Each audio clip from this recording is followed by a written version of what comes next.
Sir, Madhya Pradesh ഹൈക്കോടതിയിലെ chief justice അദ്ദേഹത്തിൻ്റെ ഔദ്യോഗിക വസതിയിലുണ്ടായിരുന്ന ഹനുമാൻ ക്ഷേത്രം പൊളിച്ചു, വിവാദമായി മാറുകയും ചെയ്തു. എന്താണ് അതിൻ്റെ കൂടുതൽ വിവരങ്ങൾ? ഇതിപ്പോൾ മധ്യപ്രദേശ് ഹൈക്കോർട്ടിലെ ബാർ അസോസിയേഷൻ, വക്കീൽമാരുടെ സംഘടന, അവർ ഇന്ത്യയുടെ സുപ്രീം കോടതി ചീഫ് ജസ്റ്റിസ് സഞ്ജീവ് ഖന്നയ്ക്ക് ഒരു പരാതി അയച്ചിട്ടുണ്ട്. ആ പരാതിയിൽ പറയുന്നതാണ്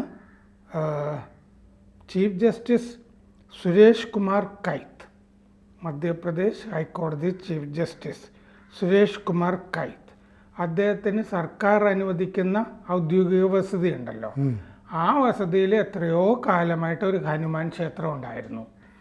ആ ഹനുമാൻ ക്ഷേത്രത്തിൽ സ്ഥിരമായിട്ട് ഒരു ജീവനക്കാരൻ ബംഗ്ലാവിലെ പൂജ നടത്തുന്നതൊക്കെ ഉണ്ടായിരുന്നു. ഇതിനു മുമ്പും ജഡ്ജിമാർ, ഹിന്ദു ജഡ്ജിമാരും മുസ്ലിം ജഡ്ജിമാരും ഒക്കെ ഈ ഔദ്യോഗിക വസതിയിൽ താമസിച്ചിട്ടുണ്ട്. മുസ്ലിം ജഡ്ജിമാർക്ക് പോലും ഇത് പൊളിക്കണമെന്ന് തോന്നിയില്ല. ഇപ്പോൾ ഈ ചീഫ് ജസ്റ്റിസ് ഇത് പൊളിച്ചിരിക്കുന്നു എന്നുള്ളതാണ് പരാതി. മാത്രമല്ല, ഇദ്ദേഹം ഈ പോലീസ് സ്റ്റേഷനുകളിലൊക്കെ വല്ല ക്ഷേത്രങ്ങളോ പൂജകളോ വിഗ്രഹങ്ങളോ ഒക്കെ ഉണ്ടെങ്കിൽ ഇതൊക്കെ എടുത്ത് മാറ്റണം എന്നൊരു ഉത്തരവ് ഇട്ടതായിട്ടും ഈ ബാർ അസോസിയേഷൻ പരാതിപ്പെടുന്നുണ്ട്. ഈ chief justice Suresh Kumar Kait, ഈ ക്ഷേത്രം പൊളിച്ചയാൾ ബുദ്ധമതത്തിൽപ്പെട്ടയാളാണ്, ബുദ്ധമത അനുയായിയാണ്. അതുകൊണ്ടാണോ അദ്ദേഹം ഇത് ചെയ്തതെന്ന് നമുക്കറിയില്ല, അങ്ങനെയൊന്നും റിപ്പോർട്ടിലില്ല. ഇനി അങ്ങനെ അല്ലെങ്കിൽ തന്നെ അദ്ദേഹം ഒരു ഏത് മതത്തിലും പെട്ടായിക്കോട്ടെ, അതുകൊണ്ടാണ് ഞാൻ പറഞ്ഞത് മുസ്ലിം ജഡ്ജിമാരും അവിടെ താമസിച്ചിരുന്നു. അവർ ഈ ക്ഷേത്രമൊക്കെ പരിപാലിച്ചാണ് പോകുന്നത്. അപ്പോൾ ഒരു judge, chief justice chief justice ഔദ്യോഗിക വസതിയിലെ ഹനുമാൻ ക്ഷേത്രം പൊളിക്കാമോ, പൊളിച്ചത് ശരിയോ?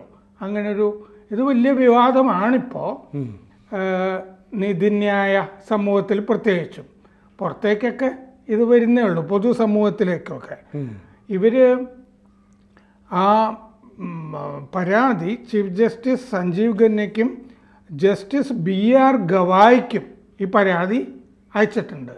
എന്താണെന്ന് വെച്ചാൽ BR ഗവായ് ഈ ബംഗ്ലാവിൽ നേരത്തെ താമസിച്ചിരുന്നു. ആ ക്ഷേത്രം ഉണ്ടായിരുന്ന കാര്യമൊക്കെ അദ്ദേഹത്തിന് അറിയാം, അവിടെ പൂജിച്ചിരുന്നൊക്കെ സുപ്രീം കോടതി ജഡ്ജി ഗവായ്.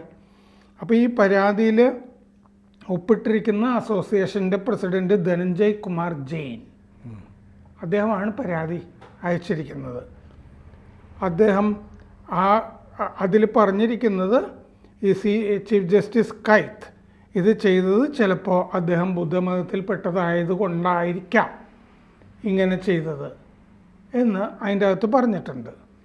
അപ്പോൾ പരാതിയിൽ പറയുന്ന ബാക്കി കാര്യങ്ങൾ എന്താണെന്ന് വെച്ച് കഴിഞ്ഞാൽ, ഈ ബംഗ്ലാവിൽ, ക്ഷേത്രം ഉണ്ടായിരുന്ന ബംഗ്ലാവിൽ ഹൈക്കോടതിയിൽ ജഡ്ജിമാരായിരുന്ന, പിന്നീട് സുപ്രീം കോടതി ജഡ്ജിമാരായിരുന്ന ബോബ്ഡെ, ജസ്റ്റിസ് കാൻവിൽക്കർ, ജസ്റ്റിസ് ഹേമന്ത് ഗുപ്ത, ഇവരൊക്കെ താമസിച്ചിരുന്നു. ഇവർ തന്നെ പൂജയും നടത്തിയിരുന്നു അവിടെ ഈ ഹനുമാൻ ക്ഷേത്രത്തിൽ. ഇവർ പിന്നീട് സുപ്രീം കോടതിയിലെത്തി, ഈ ജഡ്ജിമാർ, ഹനുമാൻ്റെ അനുഗ്രഹം കൊണ്ടൊക്കെ ആയിരിക്കാം എന്ന് ഇവർ അഭിപ്രായപ്പെടുന്നുണ്ട്. ബോബ്ഡെ ആണെങ്കിൽ ചീഫ് ജസ്റ്റിസായി സുപ്രീം കോടതിയിൽ. ജസ്റ്റിസ് കാൻവിൽക്കർ ഇപ്പോൾ നമ്മുടെ ഇന്ത്യയുടെ ലോക്പാൽ ആണ്. ഇവരൊക്കെ ഈ ഹനുമാൻ ക്ഷേത്രത്തിൽ പൂജ ചെയ്ത് വലിയ പദവികളിലൊക്കെ എത്തിയവരാണ്. അതുകൊണ്ട് ഈ ബംഗ്ലാവിൽ ഇപ്പോൾ ചീഫ് ജസ്റ്റിസ്, മറ്റേ മധ്യപ്രദേശിലെ ചീഫ് ജസ്റ്റിസ് താമസിക്കുന്ന ബംഗ്ലാവിലെ ഈ ക്ഷേത്രം ഒരു ചരിത്ര മൂല്യമുള്ള, ചരിത്രപ്രധാനമായ ഹനുമാൻ ക്ഷേത്രമാണ്. ജഡ്ജിമാരുടെ തന്നെ ജീവചരിത്രത്തിൽ സ്ഥാനം പിടിച്ചിട്ടുള്ള ക്ഷേത്രമാണ് ആ ഹനുമാൻ ക്ഷേത്രം. അപ്പോൾ ആ ക്ഷേത്രം സംരക്ഷിക്കുക, ആ ക്ഷേത്രത്തിനെ ആദരിക്കുക എന്നുള്ളത് മധ്യപ്രദേശിലെ ഹൈക്കോടതി അഭിഭാഷകരുടെ അസോസിയേഷൻ, അഡ്വക്കേറ്റ്സ് അസോസിയേഷൻ, ഞങ്ങളുടെയും കൂടി ഉത്തരവാദിത്തമായിട്ട് ഞങ്ങൾ കരുതുന്നു അങ്ങനെ പറയുന്നുണ്ട് എന്നവർ പറഞ്ഞിട്ടുണ്ട്. കാരണം ഇവരൊക്കെ ജഡ്ജിമാരായിരുന്നപ്പോൾ ഇവരുടെ മുമ്പിൽ വാദിച്ചിരുന്നവരാണ് ഞങ്ങൾ. അപ്പോൾ അവർ പൂജിച്ചിരുന്ന ഒരു ഹനുമാൻ ക്ഷേത്രം, അത് സംരക്ഷിക്കുന്നത് ഞങ്ങളുടെയും കൂടി കടമയാണെന്ന് ഞങ്ങൾ കാണുന്നു. ആ പരാതിയിൽ പറഞ്ഞിരിക്കുന്ന വേറൊരു കാര്യം, മുസ്ലിം ചീഫ് ജസ്റ്റിസുമാരായിരുന്ന റഫത്ത് ആലം, റഫീഖ് അഹമ്മദ്, അവിടുത്തെ ഹൈക്കോടതി ചീഫ് ജസ്റ്റിസുമാരായിരുന്നവർ ഈ ബംഗ്ലാവിൽ താമസിച്ചിരുന്നു. അപ്പോൾ ഈ ക്ഷേത്രം ഉണ്ടായിരുന്നു. ഇത് പൊളിച്ചു മാറ്റണമെന്നൊന്നും മുസ്ലിം ചീഫ് ജസ്റ്റിസുമാരായിരുന്ന റഫത്ത് ആലം, റഫീഖ് അഹമ്മദ് അവർ വാശി പിടിച്ചിരുന്നില്ല. ഇത്തരം പ്രശ്നങ്ങളൊക്കെ കോടതികളിലും വരുന്നതല്ലേ, ക്ഷേത്രത്തിൻ്റെ പ്രശ്നം, മോസ്കിൻ്റെ പ്രശ്നമൊക്കെ. അപ്പോൾ ഈ ചീഫ് ജസ്റ്റിസ് എങ്ങനെയാണ് വിധിച്ചുകൊണ്ടിരുന്നത്? അപ്പോൾ ഈ ബംഗ്ലാവിൽ റഫത്ത് ആലം, ജസ്റ്റിസ് റഫീഖ് അഹമ്മദ് ഒക്കെ മധ്യപ്രദേശിലെ ചീഫ് ജസ്റ്റിസുമാരായിരുന്നവർ ജോലി ചെയ്തിരുന്നു. ആ ബംഗ്ലാവിൽ അക്കാലത്ത് ഉണ്ടായിരുന്ന ജീവനക്കാരും ആ സമയത്തും മുസ്ലിം ചീഫ് ജസ്റ്റിസുമാരുണ്ടായിരുന്നപ്പോഴും ഈ ബംഗ്ലാവിൽ ഈ ഹനുമാൻ ക്ഷേത്രത്തിൽ പ്രതിദിന പൂജ നടന്നിരുന്നു. ഒരു വിരോധവും ആ മുസ്ലിം ജഡ്ജിമാർ പറഞ്ഞിരുന്നില്ല. അവർ മതവികാരത്തെയൊക്കെ ആദരിച്ചുകൊണ്ടാണ് ആ ബംഗ്ലാവിൽ ജീവിച്ചിരുന്നത്. ഈ പരാതിയിൽ പറയുന്നുണ്ട്. ഈ ക്ഷേത്രം സർക്കാർ സ്വത്താണ്. അപ്പോൾ സർക്കാർ സ്വത്ത് പൊളിക്കുന്നത് എങ്ങനെ? അത് പാടില്ലല്ലോ ചീഫ് ജസ്റ്റിസ് അല്ലേ? അതെ. സർക്കാർ സ്വത്ത് എന്ന് പറയുന്നത് പൊതുസ്വത്തല്ലേ? അതെ. പൊതുക്ഷേത്രവുമായിട്ട് കരുതാം. അതെ. അപ്പോൾ പൊതുക്ഷേത്രം എങ്ങനെ പൊളിച്ചു? പൊതുസ്വത്ത് എങ്ങനെ ചീഫ് ജസ്റ്റിസ് ഇങ്ങനെ താറുമാറാക്കി തകർത്തു? അപ്പോൾ ഈ ബംഗ്ലാവ്, ഈ ക്ഷേത്രം, ഇതൊക്കെ പൊതുസ്വത്താണ്. ഇതിൻ്റെ റീകൺസ്ട്രക്ഷൻ, പുനർനിർമ്മാണം ഓരോ സമയത്തും സർക്കാർ ഫണ്ട് ഉപയോഗിച്ച് ചെയ്യാറുമുണ്ട്. അറ്റകുറ്റപ്പണിയൊക്കെ ചെയ്യാറുണ്ട് ഈ ഹനുമാൻ ക്ഷേത്രത്തിൽ. അപ്പോൾ സനാതനധർമ്മത്തിൽ വിശ്വസിച്ചിരുന്ന ചീഫ് ജസ്റ്റിസ്, പിന്നെ അദ്ദേഹത്തിൻ്റെ ജീവനക്കാർ ഒക്കെയാണ് കാലാകാലങ്ങളിൽ ഇവിടെ താമസിച്ചിരുന്നത്. സനാതനധർമ്മ വിശ്വാസികളായിട്ടുള്ള ഒരുപാട് ചീഫ് ജസ്റ്റിസുമാർ ഇവിടെ താമസിച്ചിട്ടുണ്ട്. അപ്പോൾ അതുകൊണ്ട് ജീവിതം സന്തോഷ ഭരിതവും സമാധാന പൂർണ്ണവും സൗന്ദര്യം തികഞ്ഞതും ഒക്കെ ആക്കാൻ ഈ ക്ഷേത്രം അവർക്കൊക്കെ ഉതകിയിട്ടുണ്ട്.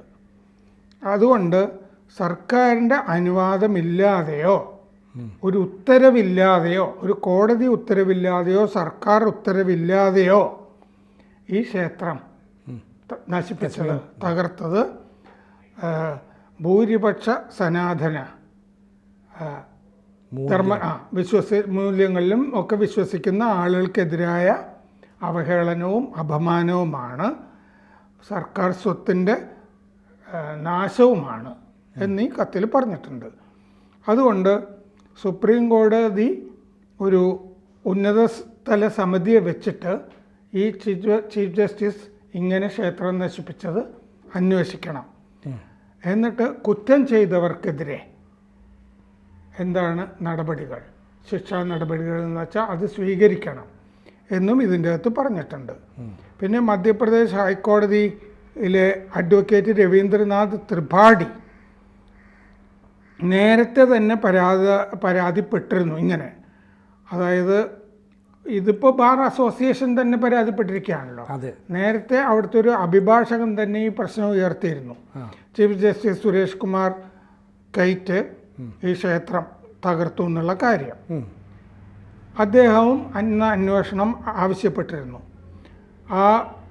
അദ്ദേഹം അന്ന് ചീഫ് ജസ്റ്റിസ് സഞ്ജീവ് ഖന്ന ഒരു ഉത്തരവിടണമെന്ന് ആവശ്യപ്പെട്ടിരുന്നു. ഈ ചീഫ് ജസ്റ്റിസ് കൈറ്റിന് അവിടെ ഒരു പൊതു താൽപ്പര്യ ഹർജിയുണ്ട്. അതായത് പോലീസ് സ്റ്റേഷനുകളിൽ നിന്ന് ക്ഷേത്രങ്ങൾ എടുത്തു മാറ്റണം എന്നൊരു ഉത്തരവുണ്ടായിരുന്നു. അത് കേൾക്കുന്നതിൽ നിന്ന് ഈ ചീഫ് ജസ്റ്റിസ് കൈറ്റിനെ തടയണം എന്ന് പറഞ്ഞ അഭിഭാഷകൻ മറ്റേ സഞ്ജീവ് ഖന്നയ്ക്ക്, ഇപ്പോഴത്തെ ചീഫ് ജസ്റ്റിസിന് ഒരു പരാതി അയക്കുകയും ചെയ്തിരുന്നു. അതിൽ നിന്ന് അദ്ദേഹം പിന്മാറണം. ഈ കൈറ്റ് ഇവിടെ അമ്പലം തകർത്ത ആള് പോലീസ് സ്റ്റേഷനുകളുടെ അമ്പലങ്ങളുടെ കാര്യം എങ്ങനെ തീരുമാനിക്കുന്നുള്ള കാര്യത്തിലുള്ള സംശയം ഉയർത്തിയിരുന്നു. കാരണം ക്ഷേത്ര വിരുദ്ധനാണല്ലോ ചീഫ് ജസ്റ്റിസ്.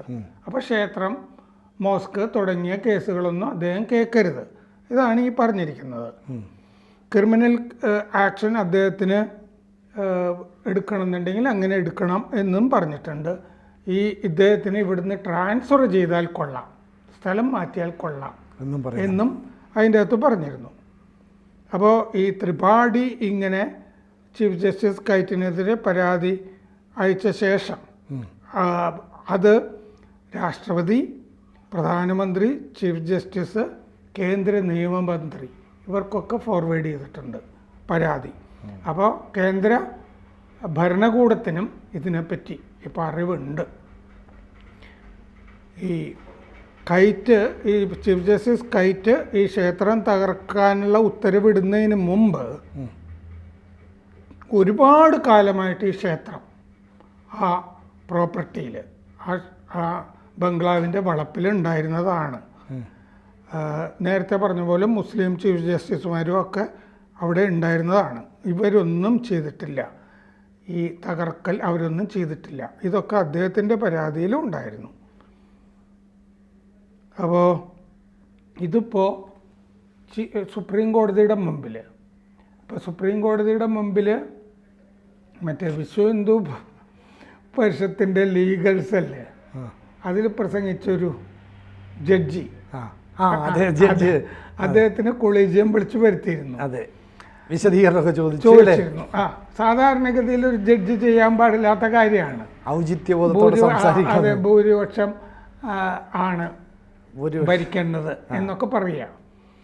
അപ്പോൾ പൊതുവെ നീതി നടപ്പാക്കേണ്ട ആളുകളാണ് ഈ ജഡ്ജിമാർ. പ്രത്യേകിച്ച് ഈ ഹൈക്കോടതി ജഡ്ജിമാർ കീഴ്ക്കോടതികളിലുള്ളവർക്കൊക്കെ മാതൃകയാകേണ്ടവരാണ്. അങ്ങനെയാണ് പെരുമാറേണ്ടത്. ഈ മോസ്ക് തകർത്തത്, ക്ഷേത്രം തകർത്തത്, പിന്നെ ക്ഷേത്രങ്ങൾ തകർത്ത് ഔറംഗസേബൊക്കെ ധാരാളം മോസ്കുകൾ പണിതത്, ഇതൊക്കെ കോടതികളിൽ ഇത്തരം കേസുകളൊക്കെ ധാരാളം വരുന്ന കാലഘട്ടം കൂടിയാണ്. അപ്പോൾ അത്തരം കാലഘട്ടത്തിലൊക്കെ ഇത്തരമൊരു ജഡ്ജി ഉണ്ടെങ്കിൽ എങ്ങനെ നീതി പ്രതീക്ഷിക്കാൻ കഴിയും? ഇതാണ് ഈ പരാതികളിൽ വന്നിരിക്കുന്നത്. അപ്പോൾ ഇതിൽ ഇനിയിപ്പോൾ എന്തെങ്കിലും ഒരു നടപടി സുപ്രീം കോടതി എടുത്തേ പറ്റുള്ളൂ. കാരണം പബ്ലിക് പ്രോപ്പർട്ടി അല്ലേ, പൊതുസ്വത്ത് നശിപ്പിച്ചു എന്നുള്ളൊരു കേസാണ് ഇതിൻ്റെ അകത്ത് വരുന്നത്. നമ്മൾ മതം അങ്ങനത്തെ കാര്യങ്ങളൊക്കെ വിട്ടാലും അദ്ദേഹത്തിൻ്റെ ബുദ്ധമതം, അദ്ദേഹം ഹനുമാൻ ക്ഷേത്രം പൊളിച്ചു, അത് ബുദ്ധമതക്കാരനായതുകൊണ്ടാണെന്നുള്ള ഈ ആരോപണം നമ്മൾ ഒരു സെക്കൻഡ് നേരത്തേക്ക് മറന്നാലും പൊതുസ്വത്ത് നശിപ്പിച്ചു, അതൊരു ചീഫ് ജസ്റ്റിസ് എന്നുള്ളൊരു വിഷയം ഇത് സത്യമാണെങ്കിൽ, സത്യമായിരിക്കുമല്ലോ, ഉണ്ട്. അപ്പോൾ ഈ ജഡ്ജിക്കെതിരെ സുപ്രീം കോടതി എന്ത് നടപടി എടുക്കണം എന്നുള്ളത് നമ്മൾ ജാഗ്രതയോടുകൂടി നോക്കേണ്ടതാണ്. കൂടുതൽ വാർത്തകളും വിശേഷങ്ങളും നിങ്ങളിലേക്ക് എത്താൻ ABC മലയാളം സബ്സ്ക്രൈബ് ചെയ്യുക, ബെൽ ബട്ടണും അമർത്തുക.